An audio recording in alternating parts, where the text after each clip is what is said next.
உலகெங்கும் வாழும் ஃபோக்கஸ் ஆன்மீகம் அன்பர்களே, என் நெஞ்சம் நிறைந்த நேயர்களே, உங்கள் அத்துணை பேருக்கும் உங்கள் ஆத்மார்த்த ஜோதிடர் நங்கநல்லூர் டாக்டர் பஞ்சநாதனின் இனிய வணக்கங்கள், வாழ்த்துக்கள். நாம் இன்னைக்கு பார்க்க போவது நம்முடைய ராசிக்கு இந்த 2026ஆம் ஆண்டு நடைபெறப் போகின்ற சனி வக்கர பயிற்சி. சனி பகவான் இப்போதான் பெயர்ந்து ஒரு வருடம் ஆகப் போகுது. அவர் இது நாள் வரைக்கும் இருந்த கும்பராசியிலிருந்து மீன ராசிக்குள்ள பிரவேசமாயிருக்கார். பிரவேசமாயிருக்கக்கூடிய அந்த சனி பகவான் இப்போ வக்கர நிலை அடைய போகிறார். எப்போன்னு பார்த்தீங்கன்னா ஜூலை மாதம் 15ஆம் தேதியிலிருந்து நவம்பர் மாதம் 30ஆம் தேதி வரை இந்த வக்கர காலம் இருக்கு. ஒரு கிரகம் வக்கரம் ஆகுது அப்படின்னா மனிதர்களில் நம்ம சொல்லுவோம் வக்கர புத்தி படைச்சவனே அப்படின்னு சொல்லுவோம். அதே மாதிரி ஒரு கிரகம் வக்கரமாகிறது அப்படிங்கிற போது அந்த கிரகத்துடைய அந்த கேரக்டர் இருக்கு பார்த்தீங்களா, அது என்னென்ன செய்யுமோ அந்த விஷயங்களை எல்லாம் நம்ம செய்த விஷயங்கள். ஒரு கிரகம் நேராக இருக்கிற போது என்ன விஷயங்கள் நம்ம செய்தோமோ, அதில் என்ன தப்பு பண்ணினோம், எதை நம்ம கரெக்ட் பண்ணிக்கிடணும், எல்லாமே அந்த வக்கர பயிற்சி காலத்திலேயே நமக்கு சொல்லித்தரும். வாழ்க்கையுடைய அனுபவத்தை கற்றுத்தரும். யார் நல்லவங்க, யார்கிட்ட பழகினோம், பழகின நபர்களால் நமக்கு நன்மை நடந்துச்சா, தீமை நடந்ததா, இனி நம்ம எப்படி பழகிக்கிடணும், இதெல்லாம் வாழ்க்கையில் யார் சொல்லி தருவா? வீட்டில் இருக்கக்கூடிய பெரியவங்க ஏன்டா கொஞ்சம் பார்த்து பழகடான்னு சொல்லுவாங்க பாருங்க. அந்த மாதிரி இந்த வக்கர சனி நமக்கு வகுப்பெடுக்க போகுது. ஜூலை 15லேருந்து நவம்பர் 30 வரைக்கும் இருக்கக்கூடிய காலகட்டத்தில் நிறைய அனுபவங்கள் நமக்கு கிடைக்க போகுது. இந்த அனுபவங்களால் நமக்கு ஏற்பட போகிற நன்மை, நம்ம வாழ்க்கையில் ஏற்பட போகிற உயர்வு இருக்க ரொம்ப அற்புதம். சனி பகவான் உடைய காலத்தில், வக்கர பயிற்சி காலத்தில் நம்ம ஒழுக்கம் தவறியதால் ஏற்பட்ட விளைவுகள் என்னென்ன, எப்படி ஒழுக்கத்தை கீப்பப் பண்ணணும் அப்படின்னு சொல்ல போறார். இப்போ எல்லாருக்கும் ஒரு சந்தேகம், ஒரு கிரகம் வக்கரம் அடைக்குதுங்கிறீங்களா, அது பின்னோக்கி வருதா? ஒரு கிரகம் முன்னோக்கி போகிறத பற்றி சொல்கிறோம், ஆனால் பின்னோக்கி வருகிறதா அப்படின்னா அப்படியெல்லாம் இல்லை. எந்த கிரகமும் பின்னோக்கி வரல. அதாவது சனி பகவானுடைய வக்கரம்ங்கிற கிரகத்தை நான் சொல்கிறேன், வக்கரம் என்பது பின்னோக்கி வருவது இல்லை.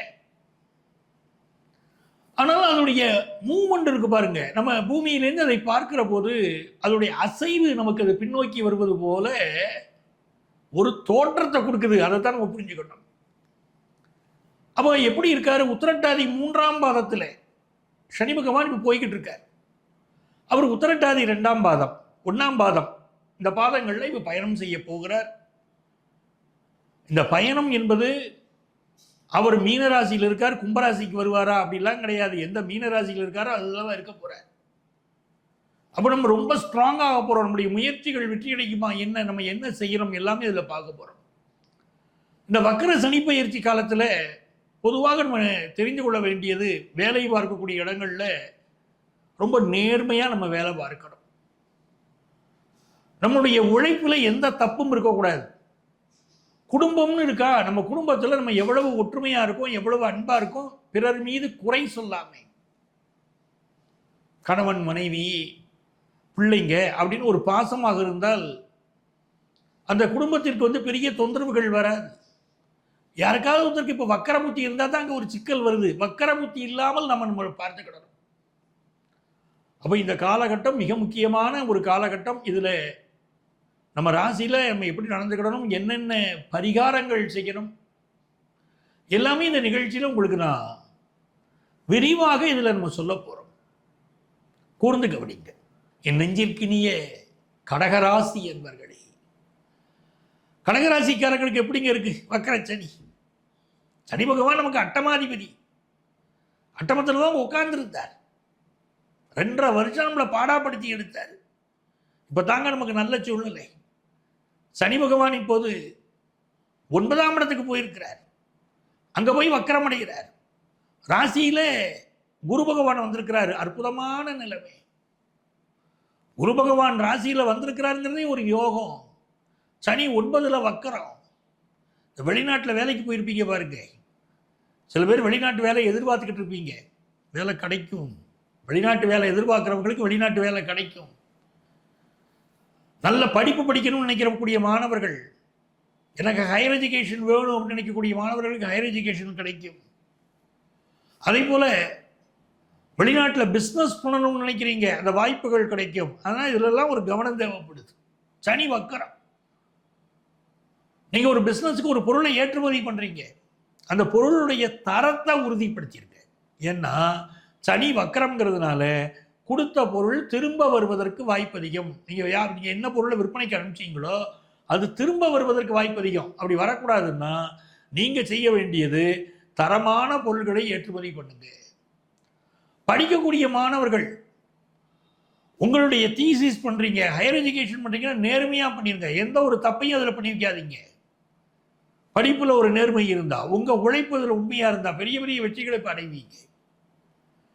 இந்த காலகட்டத்தில் எதிரிகளின் சூழ்ச்சி இருக்கும். கடகராசிக்காரங்களுக்கு சுத்தி வரை எதிரிகள் இருப்பாங்க. ஆனா இப்பதான் நீங்க ஜெயிக்கக்கூடிய காலகட்டம். எந்த முயற்சியிலையும் ஜெயிப்பீங்க. யாரை கண்டு பயப்பட மாட்டீங்க. மனசுல ஒரு துணிவு. கடகராசிக்காரங்க தோத்தாங்கன்னா இப்ப உலகமே தோத்த மாதிரி. கடகராசிக்காரர்கள் பெரிய பெரிய வெற்றிகளை இப்ப பெறுவீங்க. ஃபினான்ஷியலா பெரிய இம்ப்ரூவ்மெண்ட் வரும். நேற்று வரைக்கும் இருந்த கடனெல்லாம் இப்ப அடைச்சிருவீங்க. வெளிநாட்டுக்கு போகணுங்கிற உங்க ஆசையெல்லாம் நிறைவேறிடும்.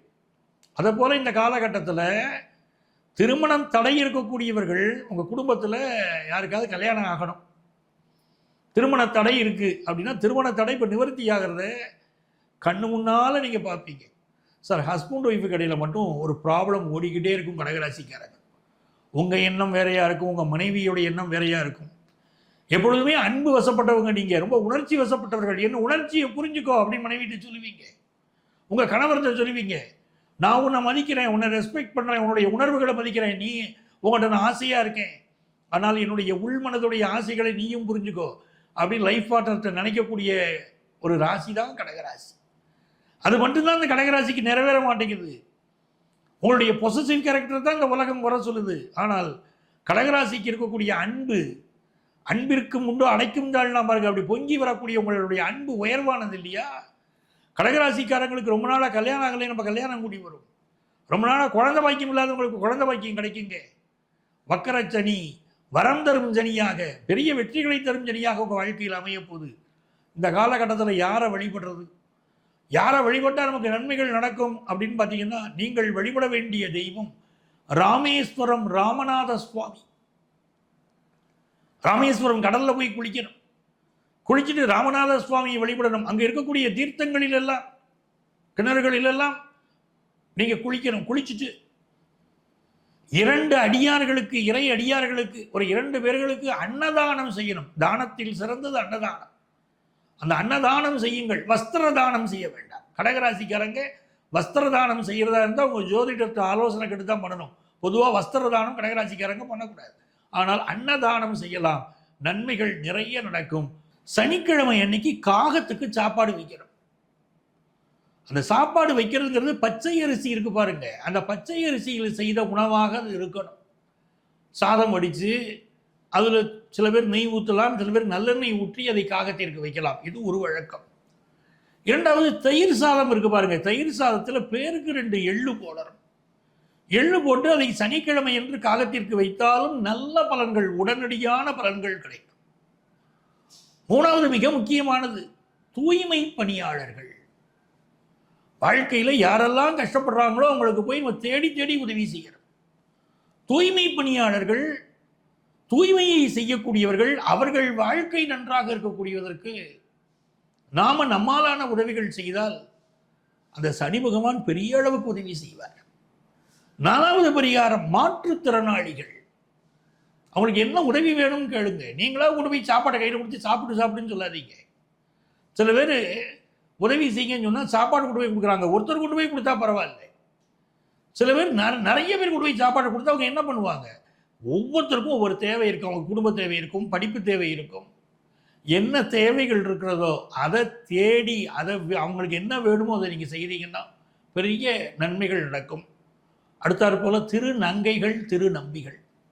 இந்த சனி பகவான் திருநங்கைகள், திருநம்பிகளுக்கு நீங்கள் உதவி செய்தால் பெரிய அளவுக்கு உங்களை வாழ்த்துறார், உங்க வாழ்க்கையில் நன்மைகளை செய்கிறார். ஆகவே இந்த சனி வக்கர பயிற்சி காலத்திலே அவர்களுக்கு நீங்கள் உதவி செய்து பாருங்கள். அவர்கள் மனது புண்படாதவாறு பேசிப்பார்கள். அவர்களுக்கு வாழ்க்கையில் என்ன தேவையோ செய்து பாருங்கள். இது எல்லாமே உங்களுக்கு பெரிய நன்மைகளை எல்லாம் கொண்டு வந்து கொடுத்துரும். தெய்வ வழிபாட்டில் மிக முக்கியமாக நவக்கிரகங்கள் இருக்கு பாருங்க. இந்த நவக்கிரக வழிபாடு சனிக்கிழமை அன்னைக்கு பண்ணணும். 9 முறை வலம் சுற்றி வரணும். பலமாக தான் சுற்றணும், கிளாக் வைஸாக சுற்றணும். சில பேர் என்ன பண்ணுறாங்கன்னா ஆன்டி கிளாக் வைஸாக சுற்றணுமான்னு சுற்றுறாங்க. அப்படிலாம் கிடையாது. வலப்புறமாக நீங்கள் நவக்கிரகங்களை 9 முறை சுற்றி வந்தால் சனிக்கிழமை அன்னைக்கு சனி பகவான் அகமகிழ்ந்து உங்களுக்கு தேவையான எல்லா உதவிகளையும் செய்வார். அப்போ இதெல்லாம் இந்த வக்கர சனி பயிற்சி காலத்திலே உங்களுக்கு வரம் தரும் வக்கர சனியாக அவர் இருக்க போகிறார். நன்மையெல்லாம் உங்களுக்கு நடக்கும். அப்போ இந்த உங்களுடைய ராசிக்குரிய இந்த பலன்கள் நான் சொல்லும்போது பொதுவான பலன்கள் தான் நான் சொல்லியிருக்கேன். அவரவர் ஜாதகத்தில் சனிக்கிரகம் எப்படி இருக்கு, இப்போ என்ன தசாபுத்தி நடக்குது, அதை வச்சுக்கிட்டு தாங்க முழுமையான பலன் நடக்கும். இது கோச்சார பலன், பொது பலன் தான். அப்படி வக்கர சனி பயிற்சி காலத்தில் உங்களுக்கு என்ன பலன் கிடைக்கும் அப்படிங்க தெரிந்து கொள்ள நீங்கள் விரும்பினா எங்களை நீங்கள் காண்டாக்ட் பண்ணலாம். இங்கே எங்களுடைய செல்ஃபோன் நம்பர் இருக்கும். இந்த நம்பரை காண்டாக்ட் பண்ணி ப்ரியர் அப்பாயின்மெண்ட் வாங்கிட்டு நீங்கள் நேரடியாக சந்திக்கலாம். சென்னையில் டி நகர்லேயும் நங்கநல்லூர்லேயும் நம்ம ஆஃபீஸ் இருக்குது. நேராக வர முடியாதவங்களுக்கு ஆன்லைன் கன்சல்டேஷனும் உண்டு. உங்கள் வாழ்க்கைக்கு வழிகாட்ட நான் காத்திருக்கிறேன். உங்கள் ஆத்மார்த்த ஜோதிடர், நங்கநல்லூர் டாக்டர் பஞ்சநாதன்.